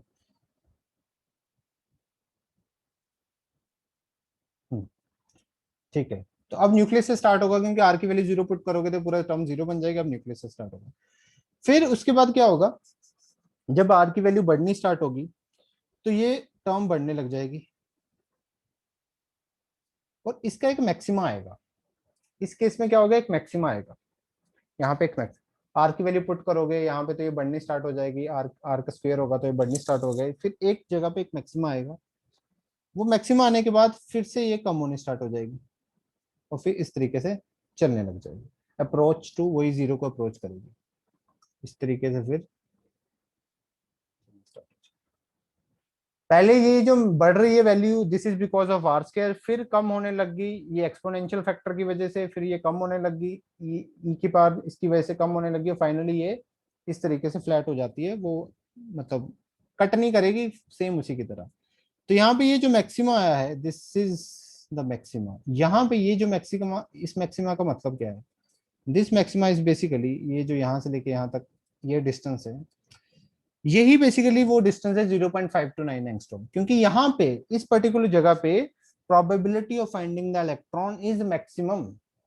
इस जगह पे प्रोबेबिलिटी ऑफ फाइंडिंग द, ये जो मैक्सिमा का मतलब यही है, मैक्सिमा का मतलब ये कि पहले यहाँ पे इलेक्ट्रॉन के होने की ऑब्वियसली न्यूक्लियस पे तो कोई होगी नहीं प्रोबेबिलिटी, फिर धीरे धीरे बड़ी बड़ी बड़ी, इस पर्टिकुलर डिस्टेंस पे इलेक्ट्रॉन के होने की प्रोबेबिलिटी सबसे ज्यादा है, इस पर्टिकुलर डिस्टेंस पे इलेक्ट्रॉन के होने की प्रोबेबिलिटी सबसे ज्यादा, फिर कम होने लगी, कम होने, वो कहीं भी जीरो तो होती नहीं है, कहीं भी जीरो तो होती नहीं है, कम होने लगी।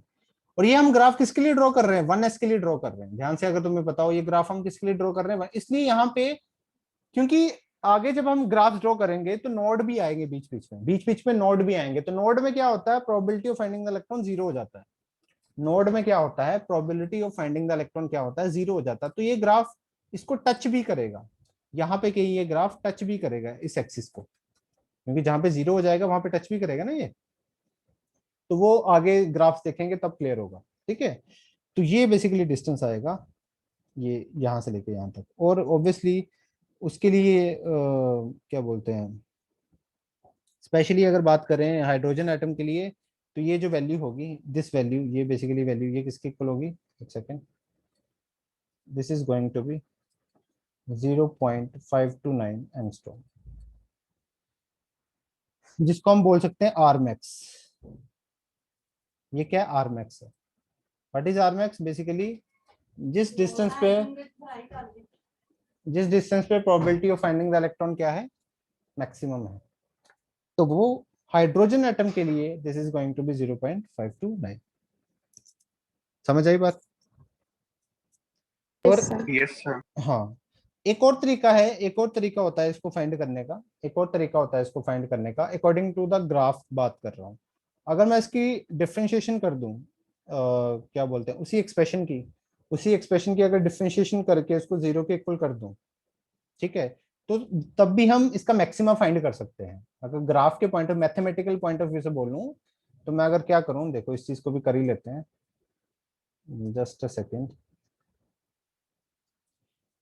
अगर मैं इसका डी बाई डी आर कर दूं, डिफरेंशिएशन कर दूं विद रिस्पेक्ट टू आर, इसी टर्म की के आर स्क्वायर ई की power minus 2r upon A not, इसकी डिफरेंशिएशन कर दूं इस एक्सप्रेशन की विद रिस्पेक्ट टू आर और जीरो के इक्वल कर दूं, तो यहां से भी मैं मैक्सिमम फाइंड कर सकता हूँ। देखो अब डिफरेंशिएशन कैसे करेंगे इसकी, आर स्क्वायर वाली टर्म को ऐसे रहने दो, इन दोनों की डिफरेंशिएशन करनी पड़ेगी ना, तो एक को पहले ऐसे रहने दी, फिर इसकी डिफरेंशिएशन की, इसकी डिफरेंशिएशन क्या आती है, माइनस ई के power 2r upon A not into minus 2 upon A not, ठीक है, प्लस फिर इस टर्म को ऐसे रहने दिया, minus 2r upon A not into फिर क्या आ गया 2r, इंटू क्या आ गया 2r, ठीक है। आर स्क्वायर की डिफरेंशिएशन करेंगे तो 2r बनती है ना, इज इक्वल टू 0। पहले मैंने इसको ऐसे रहने दिया, इसकी डिफरेंशिएशन की, फिर मैंने इसको ऐसे रहने दिया, इसकी आर स्क्वायर की 2r हो गया। यहाँ पे देखो क्या क्या कॉमन निकल जाएगा, ध्यान से देखना यहाँ पे क्या कॉमन निकल जाएगा, r इंटू ई की power minus 2r upon A not, ये पूरा कॉमन आ जाएगा। यहाँ पे बचेगा क्या, r into minus 2 upon A not plus 2r, नहीं प्लस 2 बचेगा सिर्फ, प्लस 2 इज इक्वल टू 0। ये पूरा उधर चला जाएगा, 0 हो जाएगा, ये पूरा उधर जाके 0 हो जाएगा। अब बचेगा क्या, माइनस 2r, ये जो r है ना, ये बेसिकली ये r की वैल्यू जो आएगी दिस इज r मैक्स, ये r मैक्स ही है, ठीक है, अपॉन ए नॉट। इस प्लस 2 को हम उधर ले गए, क्या बन गया, माइनस 2। इस प्लस 2 को ये इधर गया तो 0 बन गया, फिर इस प्लस 2 को उधर ले गए माइनस 2, ये r बेसिकली r मैक्स है, दिस इज r मैक्स जो हम फाइंड करेंगे। तो यहाँ से जो r मैक्स आएगा वो आएगा, क्या आ गया, ये माइनस से माइनस कैंसिल, 2 से 2 गया, R max is equal to a naught, और ए नॉट की वैल्यू तुम्हें पता है किसके इक्वल होती है, h square upon 4 pi square m k e square, और इसकी वैल्यू फाइनली आ जाती है 0.529 एंगस्ट्रॉम। तो ये तो मैंने मैथमेटिकली बताया, वैसे हमें ऑलरेडी भी पता था ये 0.529 आएगा फॉर हाइड्रोजन एटम, क्योंकि वन पता ही है कि उसका जो हाइड्रोजन का एक इलेक्ट्रॉन जो है 1s ऑर्बिटल में होता है, और हम 1s ऑर्बिटल की ही प्रोबेबिलिटी निकाल रहे हैं, तो ऑब्वियसली बोहर ने क्या बोला था, वो इतने डिस्टेंस पे है। हाँ, तो मैक्सिमम डेंसिटी, मैक्सिमम प्रोबेबिलिटी उतने ही डिस्टेंस पे आ रही है। जब हमने यहाँ पे एक्चुअल में श्रोडिंगर ने भी अपनी वेव इक्वेशन अप्लाई करके ग्राफ ड्रॉ किए, तो उसने भी यही पाया कि हाँ मैक्सिमम डेंसिटी इसी डिस्टेंस पे आ रही है। तो वहां से फिर ऑब्वियसली नील बोहर का सही था model, but only for the single electronic species. हालांकि उसने उसको वेव नहीं माना था, पर तब भी उसका काफी हद तक सही था, तभी उसने लाइन स्पेक्ट्रम ऑफ हाइड्रोजन को भी एक्सप्लेन कर दिया था। तो इस तरीके से भी हम मैक्सिमम निकाल सकते हैं, जिससे वैल्यू फिर से 0.529 एंगस्ट्रॉम ही आई। बोलो भाई, यहाँ तक कोई भी डाउट किसी को? No, sir. तो what is No, r sir. Max? R max क्या है, आर मैक्स को लिख लो, what is r max? R max is basically distance from nucleus, distance from nucleus. यार एक सेकंड रुक लो, मैंने अटेंडेंस नहीं ली तुम्हारी, अटेंडेंस लेने दो मेरे को, एक सेकंड रुको।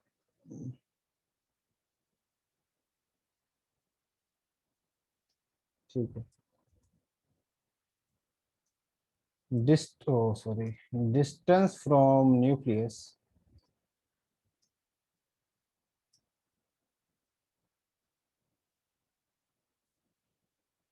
where probability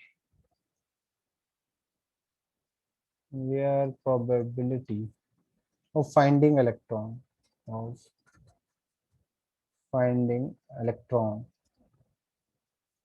is maximum for hydrogen atom. समझ आया भाई? इन 1s ऑर्बिट।